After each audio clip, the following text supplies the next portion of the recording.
Let's go ahead and get started because this is all about on-shelf availability, and we know supply chain plays an important role with that. But before that, I think most people who are tuning in obviously know you already. But go ahead and introduce yourself to us, to the listeners out there. Who is Dr. Waller, and tell us a little bit about yourself. Sure, I'll do it very briefly since we've got a lot of good content to talk about today. Um, so I'm Matt Waller. I'm Dean Emeritus of the same and Walton College of Business. I was dean for 8 years. Before that, I was an associate dean, and before that, I was department chair of supply chain management. Um, I also work in private equity to some degree. I work with a private equity firm called New Road Capital Partners that focuses primarily on supply chain technology, but they also look at retail and marketing technology as well. And I've been a professor in the Walton College for a long time. My area is supply chain management. And I live in Northwest Arkansas. So thank you all for joining us.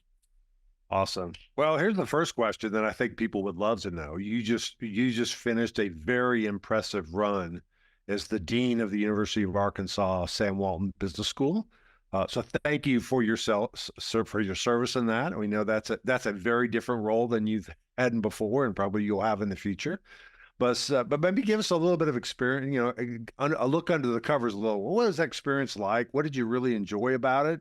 Anything you want to share with us about your time as the dean of the business school?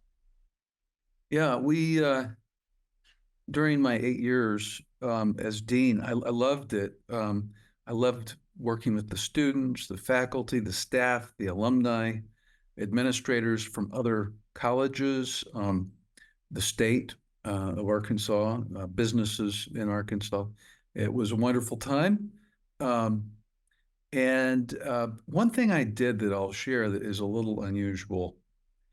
When I started as dean, I decided to write a book about being a dean of a public business school.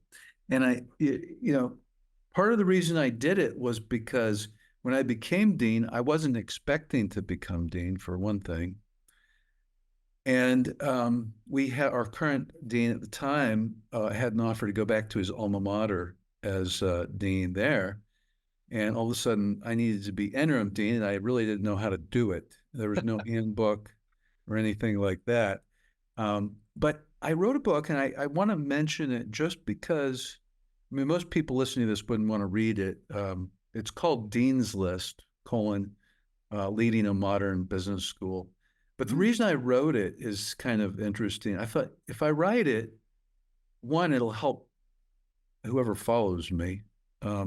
But two, it will help me think, what do I want the end of the story to be?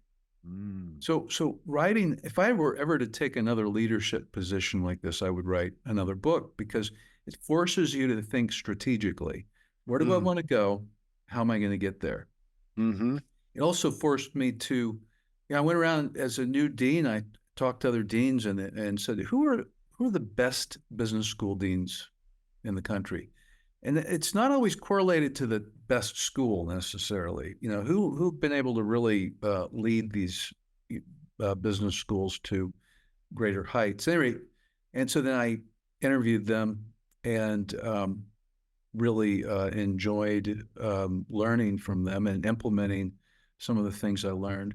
And so I put it together in a book, and now a lot of, especially early stage business school deans call me because when they Google something about it, they find this. And I've also talked about it at some of our conferences, but that was really fun. One other thing I'll mention that's related to this, as you mentioned, Mike, every 2 years, Gartner ranks supply chain programs in the country.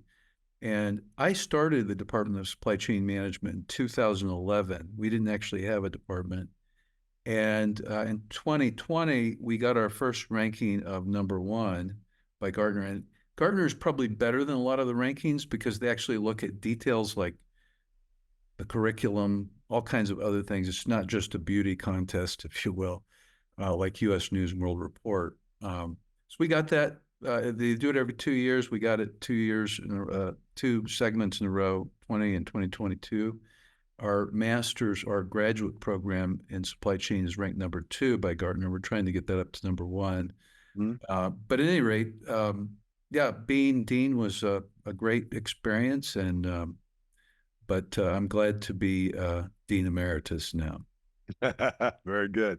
Well, one of the things that I'm going to brag on you a little bit, and you're a very humble guy, so you'll hate this, but I'm going to do it anyway. Not only did you run that business school with style and grace and integrity, et cetera, but you did everything in your power to make sure it was handed off in a quality way. I mean, you personally spent, I don't know that this happened, but I feel like you personally handpicked Brent Williams at a very early stage and go, okay, you're going to walk this with me. So you don't just get thrown a set of keys like I did, but instead you get a nice long transition period in the amount of time and effort that you put into making sure this thing was going to continue to grow. You know, a lot of people don't do that. And I just want to thank you for that. And Brent's doing a great job, off to a tremendous start. And a lot of that is because I think you spent the time up front to make sure. I don't know if you know Chip Berg from Adidas. No, I just completely screwed it. Levi's. So sorry, Levi's. Him and I used to work together with P&G, and they had a 1-year CEO transition with the new CEO. 1 year. Smart. It's unheard of in the industry. It is, yeah. But it's like, we're going to basically do this together for a year, and we'll give you pieces at a time. And I think it's just a really, really, really smart to be able to do that. So I've got a couple things that we're going to talk about supply chain, because the purpose of this is really to talk about, sort of the supply chain. And we're going to spend some time about the supply chain, and certainly as it relates to what I would consider to be the topic of this podcast, which is basically on-shelf availability. And I put this up here first, Dr. Waller, and this is fascinating to me, right? So this is Doug McMillon, the CEO of Walmart, and his quote: "It's really simple. If you're not meeting the wants and needs of the customer, you're done. You are done. There's not a lot of loyalty here." And as we've talked, Matt Pfeiffer, several times on the podcast, this thing here ultimately puts the decision of what do I want to get a hold of in the customer's hand. So loyalty is not to a Walmart or to an Amazon, et cetera. It's I want to get that product. How can I get it? And how do I leverage this technology to do this? And that, to me, is why on-shelf availability is so important. While Doug doesn't call that out, if I consistently go to Walmart and my stuff that I'm looking for is not there, I'm going somewhere else, right? Number two, and I don't know if you've ever seen this, you should probably send this to Brent or Brian at the supply chain, which is was at one point in time, I don't know if it still is, on Doug McMillon's screensaver. So every time he opened up his phone, this is what he saw. And it's a story of, you work really hard to become number one. Once you stop becoming number one, it's really hard to recover. 1950, 1960, 1970, Sears is the number one retailer. 2017, they're not even on the list anymore, right? So, that constant, how do we continue to improve even though we're the best? How do we make sure we market and tell people the story? I think is really, really, really important. But to me, these are the kinds of things that I think keep Walmart up at night, which is just making sure they have product either in a store or available for online picking, so customers aren't disappointed. One other quick fact that I'll tell you is this is something that was done by Tony D'Onofrio, and he did a lot of research on this, but I'm not going to go through all of this. But in 2023, $1.7 trillion of inventory disruption. What's that mean? That means your inventory is inaccurate, or you have out of stocks. So 68% of that 1.7 trillion is out of stocks, and the other is overstocks, right? That's a big number. That's a big, big number. Then we get into reasons why, and et cetera, et cetera. But what you'll end up seeing is the supply chain plays a big role in on-shelf availability. There are three things that I have taught. I try to make it really, really simple. There are three reasons why product's not in the store. Number one, store operations, which means it's in the store somewhere, but it's probably in the back room. So for the customer, it's not available. Number two, the bottom one, we've got this whole perpetual inventory. And Dr. Waller, you and I have talked about this a long time, that on-hand accuracy and the accuracy of information to feed a forecast and a replenishment system. garbage in, garbage out. If you have bad data that you're sending to the replenishment system, you're probably not going to get really, really good results. So those two we've really talked at length in this particular podcast, but this is the one I want to focus on today. It's now 2024. Let's talk about the supply chain, because at the end of the day, if there's not product in the store to put on the shelf, everybody says it's a supply chain issue.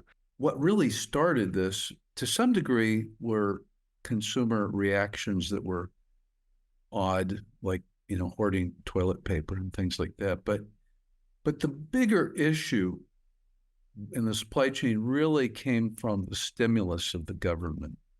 The government put so much money into the economy, and that stimulus is what caused most of the supply chain problems. Some people will say, well, it revealed the problems, but I don't think that's true completely. Part of my reason for that is, you have to rationally run a supply chain to minimize costs and meet service levels. And who would guess that the federal government would put that much money into the economy? They were guessing.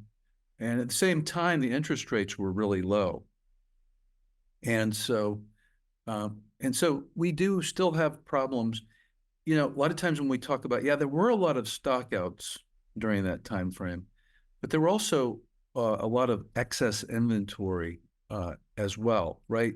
You can have two products in the same retail supply chain and have some product that you have too much of and others that you don't have enough of. And still, a lot of retailers and suppliers don't have visibility to their inventory, and that's a key part of the problem.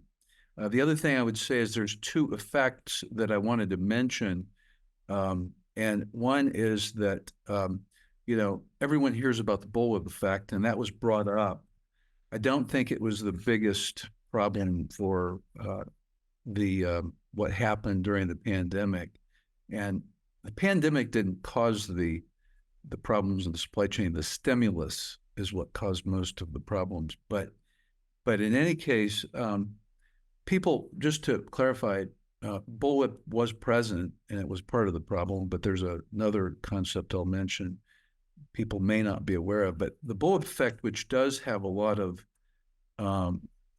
people have talked a lot about it, it basically says this: order variability, order variance in particular, increases as you go up the supply chain. So the variability of orders at the retail supply chain is smaller than the variability at much higher levels, echelons in the supply chain. Mm-hmm. So if you start having greater variability at a low level, it gets translated into even greater variability at a high level in the supply chain. However, capacity constraints chop off those peaks, if you will. And so when you look at a whole supply chain and economy, it's not as great as you might expect from a pure theoretical perspective of the bullwhip effect. Mm-hmm.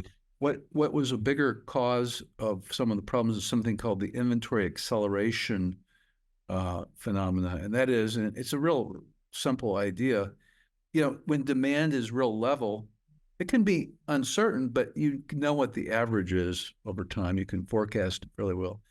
You replenish on average at a one-to-one level. You're not ordering at a one-to-one level, but your replenishment is at about a one-to-one level.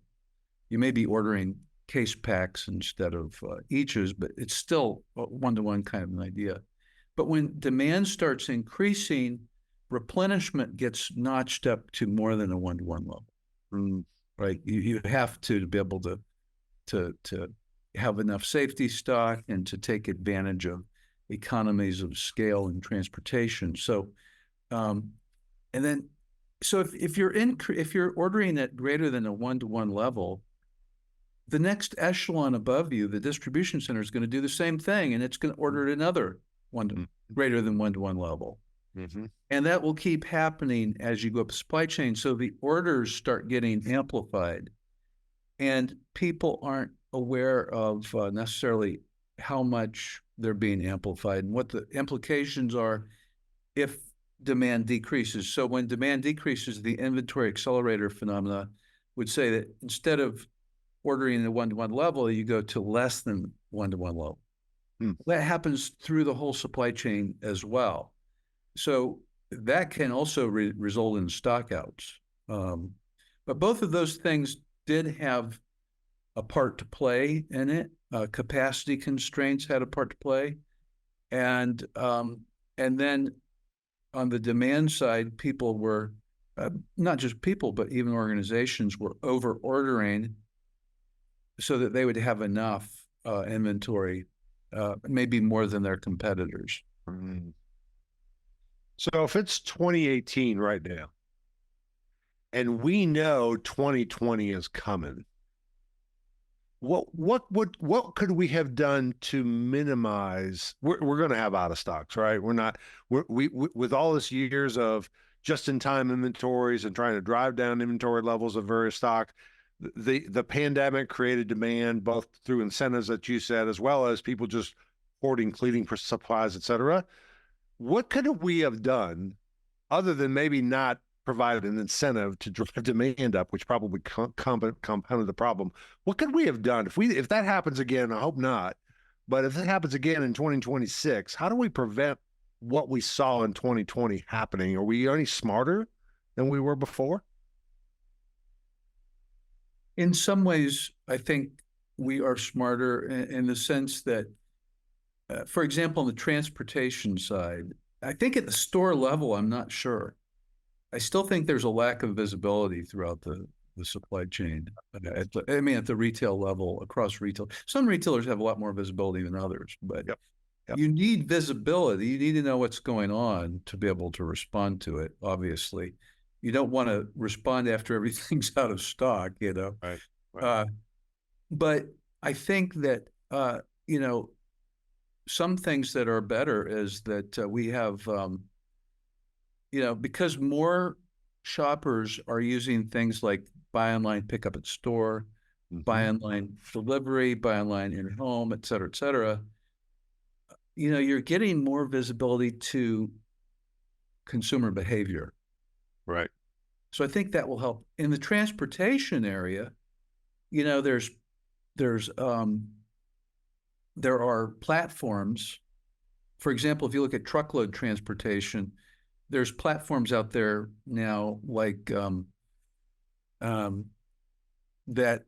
There's a company called Emerge, and they have a platform that helps kind of marry supply and demand for truckload transportation. There's a wider variety of technologies, early stage technologies that, they say necessity is the mother of invention. Well, there's all kinds of innovations that have come out of this in the supply chain. But there's also technologies out there that existed prior to this, but no one realized they needed them until after it already happened. Right. So those are some things that but in terms of the government, so it depends for a government, the government is probably overreacted from a stimulus perspective. And a lot of times the stimulus went places that it shouldn't have gone. And now we have a bunch of debt. And because we have a bunch of debt, the interest rates had to increase. And the interest rates are causing additional problems. Businesses have trouble planning when they don't know what the interest rate's going to be and when they don't know what the prices are going to be. So, from a planning perspective, in a business, inflation, and that video you showed really highlighted this. It's very hard to plan and execute when you're in an inflationary environment. And of course, our inflation never was as bad as, say, what they experienced in Argentina or somewhere like that. But basically, inflation is always caused by the same thing. And people kept saying, okay, the supply chain constraints are causing inflation.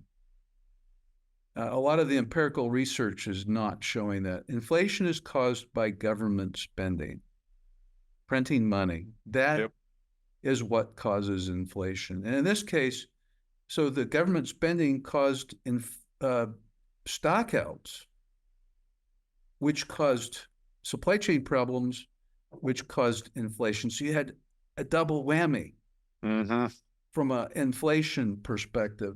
And now interest rates are high. Yep. When interest rates go up, people won't put as much money into equities, whether they be in private markets or public markets. And equity is what causes innovation to grow. And innovation is one of the greatest ways to reduce inflation and to increase wealth of people. So I think that, if the government were rational, and they're not, they would, if they knew it was coming in 2018, they wouldn't have created all of these, maybe some stimulus, but not to the degree they did. And they might try to hold interest rates constant. It's like, if we just know what interest rates are, we can plan. If they're going all over the board, we have no way to plan. Right. And so I think the government could have allowed for a more stable environment, is what I would say. But we also need to be investing. The government needs to be investing, instead of just stimulus handouts to people, they need to be investing in infrastructure. We have bridges that are dilapidated. Our electric grid, something like 50% of our electric grid is over its expected life. Wow. Our electric grid's a big problem. We need lots of investment in the electric grid and other things. Interesting. So they could have potentially repurposed that money that they were going to give to instead to drive demand, which probably already was, there's some demand there, instead of to invest in the infrastructure to support what we need to do. Yeah. You mentioned something a second ago about, so let's forget about the global pandemic, because that was in the past. We learned a lot of stuff. You mentioned the bullwhip effect, and lots of people on the line have already heard bullwhip effect and heard that forever. But it's basically demand at the consumption level is pretty flat, and in every stage of the logistics kind of more and more and more and more. We've been talking about the bullwhip effect. I remember when I was in college, we talked about the bullwhip effect. Have we fundamentally flattened out that bullwhip effect? And if not, what are some of the either processes or capabilities need to put in place? Because to me, having visibility of all items in the supply chain, across the supply chain, so manufacturers knew exactly what was in the stores and exactly what were in the retailer DCs and exactly in their DCs, it certainly wouldn't have helped the global pandemic because there was just too much demand. But we still have these little pockets. Everybody knows where their stuff is, but nobody knows end to end where stuff is located. Is that an opportunity for the industry to figure this thing out? Because we've been talking about the bullwhip forever. Yeah, so the bullwhip effect can be mitigated through information. There's no question about that. But even problems associated with what I mentioned earlier, the inventory acceleration effect, that can also be mitigated with more information about product position, where, frequency, rate of demand, all these kinds of things. So, but you've got to be able to take that information and plan with it too. It's not enough to just have the information. Right. You've got to be able to make plans with it. So yeah, I think that right now there's still surprisingly a lack of availability of information. And the more information we have, the easier it will be to plan. But if we were to get that information, these companies are going to need tools to be able to plan with this information. Right, right. Yeah, not to talk us all the way through the end of the story, but my 40 years in the industry, the way we transfer information from one entity to another is typically using electronic data interchange, which technology has been around for 50 years, right? Yep. With the massive amount of information that's now out there, that's a lot more information than I think is suitable for that kind of transactional platform. There was a lot of talk probably a couple of years ago. It started tailed off a little bit about this idea of a blockchain where everybody had insights Where is that really? By the way, I'm probably catching you off guard because I don't think we talked about this question ahead of No, time. that's fine. Blockchain to me was kind of the epitome. It was going to be able to share information privately, and you'd know everything in the supply chain, et cetera. And you don't hear that much about it anymore. I I believe, well, if you think about it, right, back in the 90s when the internet's been around a long time, Right. but when the World Wide Web came out in the 90s, and at first it was just pushing information, right? And then eventually you got to the point where you could order things, buy things, and make transactions. Mm-hmm. PayPal came out, et cetera, et cetera. Um, but there was a time, if you remember, at the end of the dot-com boom, the dot-com bust, everyone said, oh, this was all hype. People thought that e-commerce was hype until, I mean, over a decade past then. Right. Right. I think the same thing's true with blockchain. I am still very bullish on blockchain. Okay. I believe that one of the challenges with blockchain right now has to do with visibility and knowing when product is moved around. You can't have the blockchain doesn't work as well if there's manual entry of information.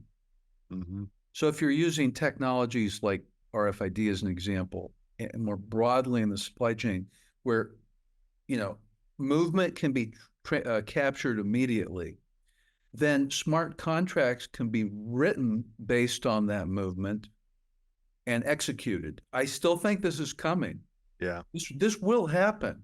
I don't know if it's going to take 5 years or 20 years, but I know this.